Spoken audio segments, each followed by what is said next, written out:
We have something exciting to share with you today, and that is a unplugged deep dive into our brand new product, WilcomWorkspace Library. So what is Library? Well, it's a cloud-based embroidery design management system. We've built it from the ground up for you and your embroidery teams. It's designed to support embroidery files, let you track their status, search, and of course, access your embroidery designs from absolutely anywhere. Now, being a cloud-based application, it means you can run it on your PC, on your Mac, from your home computer, from your work computer, or while sitting on the beach on your iPad. All your designs are completely accessible there. So let's do a deep dive into some of the features of the new WilcomWorkspace Library. Now, being a part of WilcomWorkspace, you will find a library in your WilcomWorkspace account. So log in, and not only will you see your existing TrueSizer and estimator, but also the brand new library, where from the library you can access your own designs or our collection of free designs, or the all-important recycling bin, which we'll talk about in just a moment. So I'm going to start off by clicking over to My Designs. Now, again, being cloud-based, my designs have just loaded up. And the first thing I see is a great preview in full color embroidery true view of my embroidery designs. Now I can view them as thumbnails, I can scroll through, I can choose how many designs get displayed on each page, and of course I can click through to those additional pages as well. But in addition to a thumbnail view, I also have a nice handy list view, which some people like because you get to see a little bit more information. I not only get to see the design with a smaller thumbnail, but I can see the title, the customer, the status, size, decoration area, stitch count, and the date that I uploaded that design as well.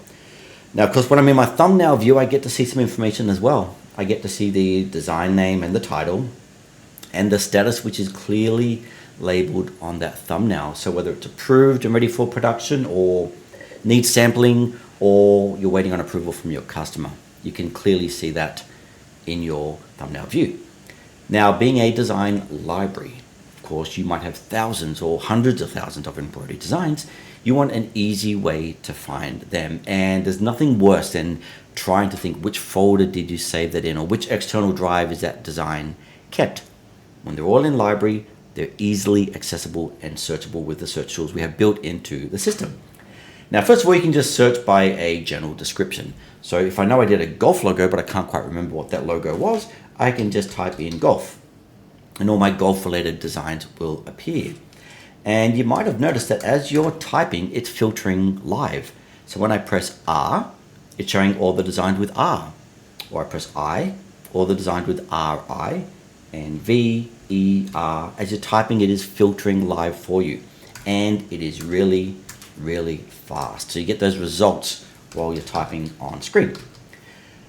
Now, search for description or title. I can, of course, search for customers.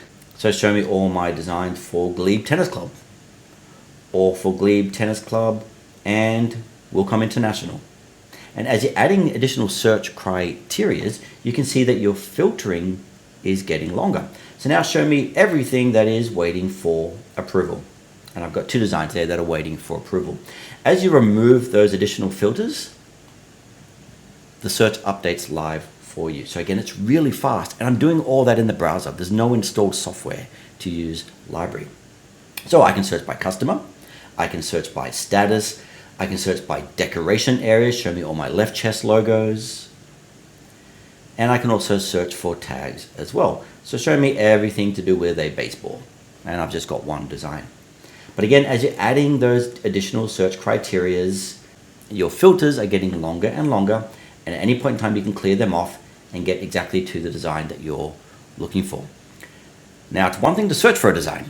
What do you do when you then find that design? Well, you might want to print off a production worksheet for the operator. You might want to export it for a stitch file for the embroidery machine, be it a TBF or a Barrett and U file, or you might want to view it in a larger screen or check out some of the details associated to that design. It's all accessible here in Library. So again, I'll search for my design, Riverside, and I'll select that design. And when you select it, you get the information on the right side.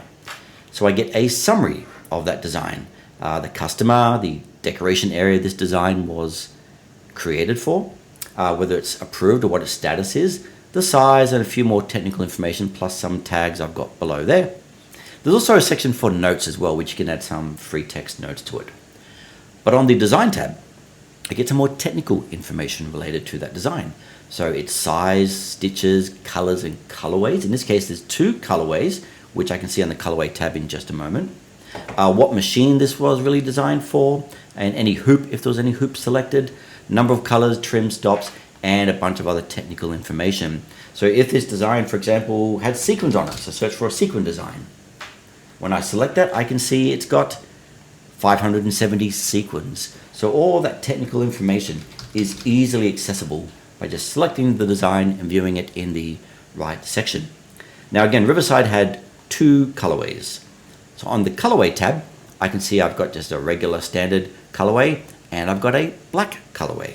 And when I select that, it updates that preview and shows me the colors for stitching that design out on black. Now there's also an attachments section. What could an attachment be? Well, it might be the original artwork that the customer provided you. It might be a photograph of the logo on the actual garment, so when your machine operator is stitching it out, they can see exactly where you intend that design to be. It can be absolutely anything.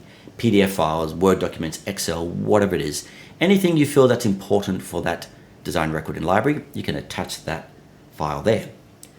Now above that, we've got a few more options as well. I can open that design directly into TrueSizer and resize it, recolor it, make any modifications I want there. I can download that EMB file and get that locally on my hard drive, or maybe I'm ready to get it done for production. I can export that out straight to a stitch file from the web browser. You don't need embroidery software. You don't need to install anything. I can do it directly here on any computer in your business. So choose your file format that you want to export it to, and then just download that stitch file. I can print off a production worksheet and choose which colorways, if any, that I want to have as a part of that print as well. Or I can get a larger view of it on screen just to get a bit of closer look of how that design works and how it looks like on different colorways as well. And finally, I can export that design as a high resolution PNG bitmap, which might be great to send to a customer for approval. You don't want to send them the EMB file, but you want to send them an image of that file. Or you might want to upload it to a website, or you might want to print it as digital embroidery. That's up to you. That option is built there as a part of Wilcom Library. So again, easy to search, easy to access all that information, easy to use that design. Easy to use that design, whether you're exporting it as a stitch file or printing off that production worksheet. But how do you get your designs into library? Well, it's just as simple. If I clear away all that search result and go back to my main collection of library, we'll go and upload a brand new design. Now, let me see what I can upload. We might grab this one here, the Slater's Soccer Store logo. And by the way, it supports up to 24 different embroidery file formats. So even if you're not a Wilcom user today, if you use other software and you get a whole bunch of DSTs and PES files and TBF files or whatever it might be, you can bring them into Wilcom Library, because while you may not do digitizing, pretty much every embroiderer has embroidery files, and library is designed for exactly that. So I'll grab that EMB file and I'll open that. And now I start my upload to library process. Now it creates a thumbnail of it for you so you can see what it looks like. It tells you the size of the design, how many stitches, how many colors, and if it is a nice EMB file, it might have multiple colorways as well. In this case, I've only got one, and now I can fill in that information. So it's brought in the file name, which is exactly what you have on the file on your computer. You can change it here if you like. You can give it a title. So we'll call it the Slater's Soccer Store. And then we can do a customer. Now you might have a whole library of customers already in library, or it might be a brand new design for a brand new customer. Let's have a look. Just start typing in the customer's name. And if it doesn't appear, you can just finish typing the name, Slater's Soccer Club. And by just pressing enter, you've created that brand new customer record in your library for the other members of your team to also access that information as well. And we'll talk about multi-user access in just a moment. So I've added the customer. It's come in as an embroidery design, of course. The status, well, I actually need it to be sampled just to make sure it's running okay. So I'll click the status needs sampling. And then for decoration areas, this is designed for left chest or right chest or sleeves as well. So we'll choose those. And now tags. Now this is where we've introduced some of Wilcom Intelligence AI, and it looks at that embroidery design and recommends some tags for you. So it recommends soccer ball. That makes sense. We'll use that one. It's identified a person in that logo, so it's recommending person. And it also thinks it looks a little bit like a poster or a logo. So we'll add logo. Of course, I can add my own tags as well. So I can just add plain old soccer in addition to soccer ball and press enter, and that tag's now been added. And again, your other users of library will get access to those list of company tags as well. Now I mentioned before about notes. Again, this could be, production instructions if you want to say run it at a particular speed or use 2 types of backing or whatever it might be. That's what that note could be used for. And again, attachments could be absolutely anything. It could be a photograph of the logo on a garment. It could be the original artwork. That's up to you. When you've done all that, you just press upload.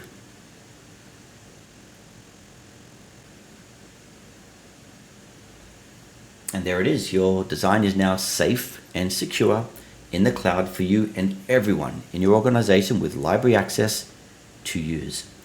Now, I added that design with the status needs sampling.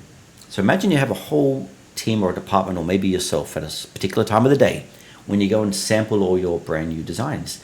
Without having to think what you need to do, you just simply go into your search area and show me all of the designs that are needed for sampling. And there they are. And again, you select it, you can export it straight to a stitch file, stitch it on the machine. If you think your customer needs to approve it, then you can update it to needs approval. Or if it's ready to go for production, you can say ready for production or just approved.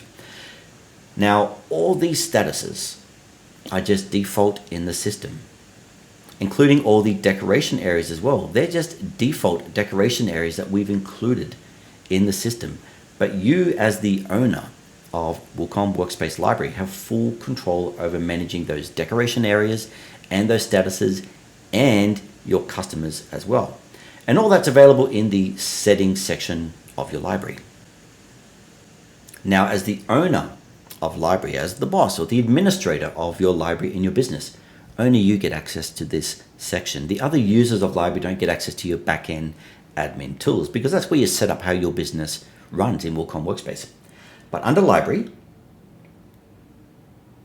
I've got access to my design statuses. So if I have a status called needs digitizing, which I've disabled, I could enable it.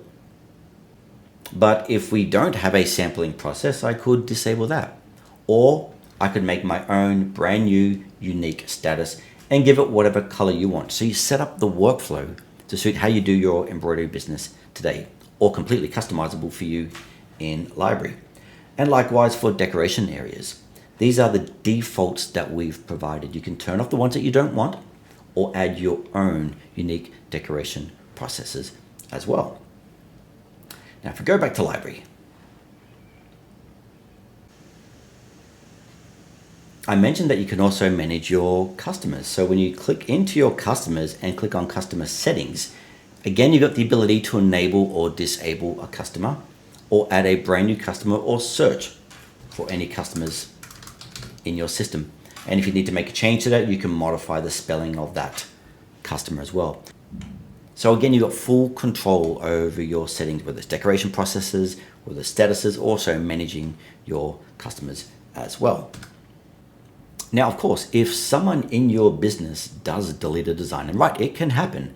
They might come in here and they might accidentally select that design, and they might click on delete. And they might click delete again. Like, they really have to make an effort to delete that design. It can't be something that's done accidentally. Well, that design is gone from your library. It's actually stored over here inside the recycling bin. Now, as a multi-user platform, if someone deletes their own design, they can come in and recover that design. So if Jeff accidentally deletes a design, Jeff can jump over to the recycling bin and restore that. And so can Sally or anyone else who might happen to delete one of their designs. But none of them, except for the owner, the person with the admin access, can go in and empty that recycling bin. That's reserved just for the top level account in WilcomWorkspace Library. I'm logged in as the owner. So I've got the choice to either restore all designs, to empty the recycling bin and completely get rid of it, or I can go through and do that on a one-by-one basis. So delete permanently that design. But again, to do that, you have to type in the word delete forever. So we're trying to make sure that it is a absolute deliberate act that you are deleting a design, because they're important, they're a part of your business. So you can't accidentally click a button, or your cat can't run across your keyboard and delete your entire design collection. And trust me, that has happened before. It's a deliberate act, and another kind of security mechanism we put into Wilcom Library to protect your assets.